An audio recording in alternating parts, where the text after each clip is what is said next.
Welcome to Horizonte, a show that takes a look at current issues through a Hispanic lens. I'm your host, Catherine Anaya. On March 31st, 1995, music lost a bright light when Tejano music superstar Selena was murdered by the president of her fan club. Now, at the time, Selena was making moves to find crossover success, which she did achieve with her posthumously released album, Dreaming of You. Her legacy lives on, and the Phoenix Symphony Orchestra will pay tribute to the music of Selena, accompanied by Latin Grammy-nominated vocalist Isabel Marie Sanchez, performing Selena's hits. Here's a clip of Sanchez performing.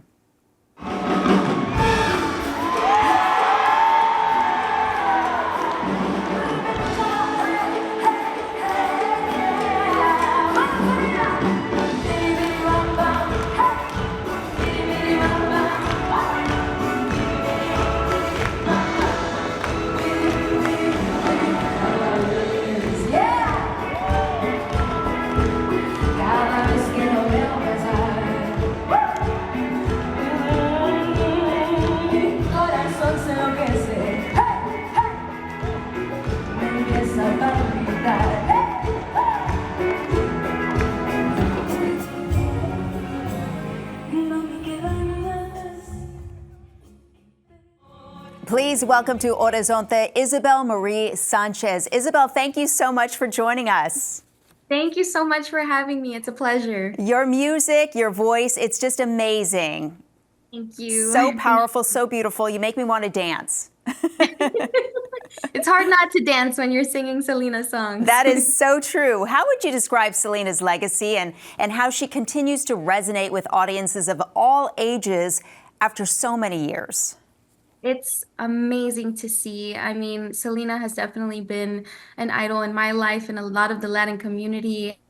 Just coming to these performances and seeing different generations and the generations that are coming now, they're enjoying Selena's music. They're just in her spirit and just wanting to celebrate her legacy. It's beautiful.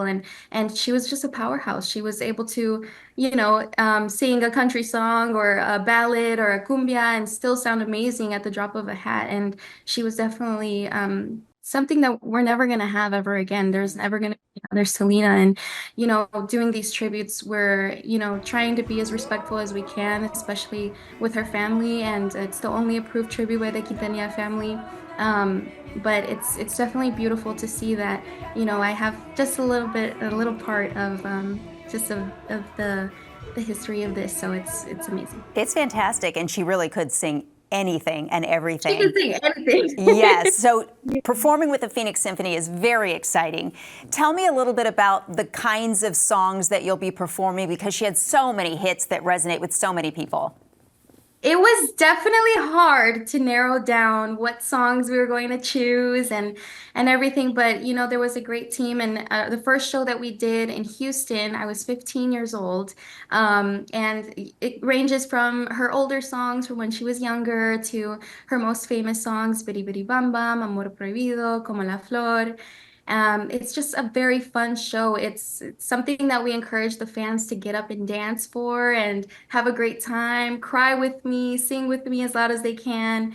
We're just trying to continue her music and be as if she was there.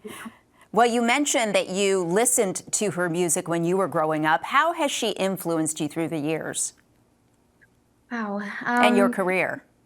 And in my career, I mean, just being able to see someone with my bronze skin and my dark hair on stage in front of thousands of people, that changed my life as a little girl. I was able to see her and say, you know what? I started to dream. I started to dream with ease. And if somebody like her that looks like me can do this, then I want to be able to do that one day. And, it's so surreal every day that I'm able to consider her family like my family. We've created a relationship that I started when I was 11 years old. I started working with the Quintanilla family. So just to be able to be in the same room with them and see how they are, you can really get a sense of how Selena was, and it's amazing. And this tribute is, as you mentioned, the only one approved by her family. How important is that to the concert itself? It's very important. I honestly, it's an honor to be able to say that you were asked by Abraham Quintanilla, her father. He was a trailblazer in their career as a family as a whole, and he reminds me a lot of my dad because, and he always reminds us too. Anything that I'm going through, they've already been through. So just being able to hear that from him and say, hey, do you want to be a part of this tribute? It was amazing, and it was definitely an opportunity that I couldn't pass by. And I'll always, never be shy to admit that the Quintanilla family has opened a lot of doors for me. They've been a great stepping stone in my career, and I'm just very glad to be able to, continue the music and be able to sing to the younger generation. And Selena's doing that all by herself, but just to be able to say that, hey, this is the only approved tribute by the Quintanilla family. There's a lot of tributes out there, and it makes it really special for me. Very special. And her father, Abraham, was very influential, obviously, in her career. What has it been like working with him? Because as you said, you've been with him now since you were 11 years old. Yes. A lot of people would say, like, I mean, if you watch the Selena movie, they're like, oh, Abraham is very strict, he's very tough, and he has his moments, but he's the kindest person ever. I know him to be very sweet and, always joking around, talking about his favorite restaurants, or, Hi Ho is his favorite place in Corpus Christi. So we always go there every time we go to Corpus. So he's definitely been influential in my life, in my parents' life, and in my family's life. So yeah, I think he's just a great person, very humble, very humble. Well, as are you. You've accomplished so much in such a short time. You're the 2017 Tejano Music Awards Best New Female Artist, nominated in 3 categories at the 2018 Tejano Music Awards. So congratulations on all of that success. Thank you. Thank you. It's been a long time coming. What do you think makes Tejano music so special? Oh, for me, I would say, I'm Mexican American, and I feel like it definitely, you can sing English and Spanish in Tejano music, and that's what I gravitated more towards. I really um, admired that I was able to be who I was in my music and not kind of.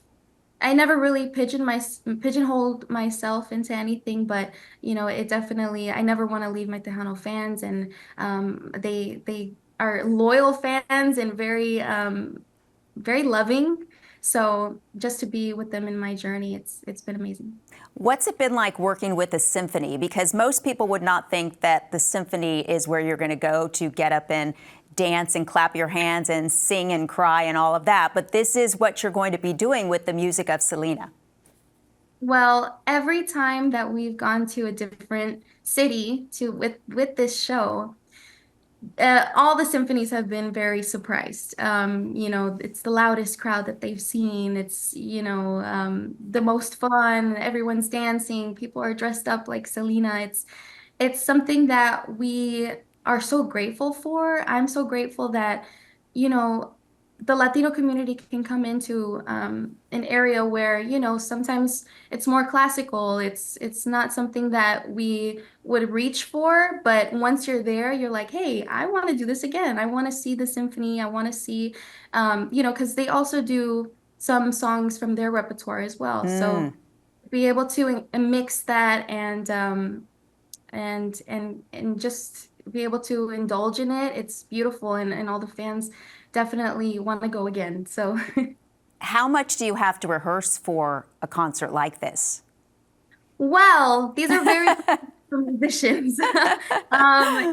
It's definitely a shocker when you know that we only have a day, not even one rehearsal before the show. But these musicians have the music for months on hand, and I'm also practicing, at my house and while I'm driving. But yeah, so we definitely have to get together. We do a one performance straight through. Anything that we need to go through, I go with the conductor, timing, any changes they're always very symphonic. I love that. Well, Yeah. we should mention that you are going to be here with the Phoenix Symphony. It's called The Music of Selena, April 5th at 7:30 p.m. and April 6th at 2 p.m. at the Orpheum Theater in Phoenix. There are slight differences in the concerts from city to city, right? There are, we always love to add a little surprise here and there, especially for different crowds. And especially with the repertoire of the symphony's music, they like to cater to sometimes what they feel more, or what the conductor feels more aspired with. And I can't wait to see it. I can't wait to hear it. And I can't wait to meet all the musicians and the fans. And we're just very excited. Oh, we're very excited to have you in Arizona. So before I let you go, we talked about this beforehand. If you wouldn't mind just doing a little a cappella Selena for us, we would love that. I would love to. Yay! Okay. Con un entonces locas quiero verte hoy. Espero ese momento en que escuche tu voz y cuando al fin estemos juntos los dos. ¿Qué importa qué dirán tu padre y tu mamá? Aquí solo importa nuestro amor. Te quiero. Oh, you're so amazing. Such a perfect voice. Thank you for doing that. When you're singing an emotional song like this, which so many people have so many attachments to, do you ever get so emotional that you have a hard time getting through the song sometimes? I definitely have. I feel like, especially growing up and seeing Selena in YouTube videos, you always felt like she was singing to you, and sometimes when I'm looking at the crowd and hearing them sing these songs so loudly, it makes me feel emotional. And, growing up, I have basically kind of put these songs related these songs to my life as well.